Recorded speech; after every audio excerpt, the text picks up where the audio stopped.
La reddition des comptes, ce syntagme me fait peur, mais à qui? Pourtant, c'est juste l'action pour un dirigeant d'une structure de rendre compte sur sa gestion comptable. Une telle démarche de transparence devrait être une règle et un réflexe chez ceux qui ont la charge de gérer des biens ne leur appartenant point. Mais il est tentant de donner aux ressources confiées la destination de sa propre poche, pouvant devenir les portes d'un pénitencier.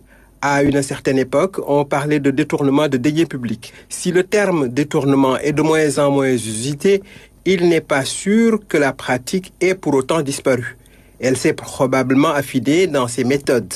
Les sommes proprement détournées sont salement recyclées avec des complicités de prête-noms et généralement réinvesties dans l'immobilier, le commerce et d'autres secteurs productifs, ou simplement planquées à domicile, parfois dans des paradis fiscaux lointains.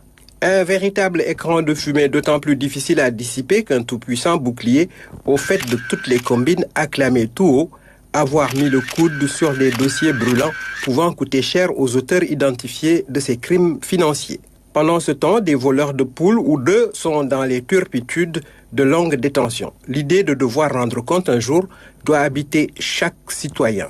C'est une obligation, une normalité et une dignité. Les États africains, parmi les plus pauvres, ont cette fulgurante faculté de sécréter des multimilliardaires. D'ailleurs, au Sénégal, le milliard s'est banalisé. Non pas que nous en ayons tous, mais que nous en parlions tout le temps. Il faut réunir 1000 millions pour en compter un seul. Alors faites le décompte pour vous rendre compte de votre niveau d'enrichissement ou de dèche. Que des types subitement enrichis sans compétences extraordinaires à qui vous donniez le prix du Chine vous regardent de haut, c'est ahurissant.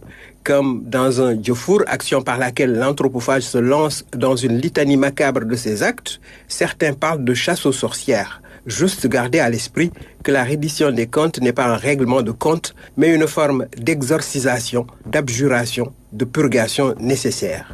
Le purgatoire n'est cependant jamais très loin, et le peuple, seul juge après Dieu, appréciera.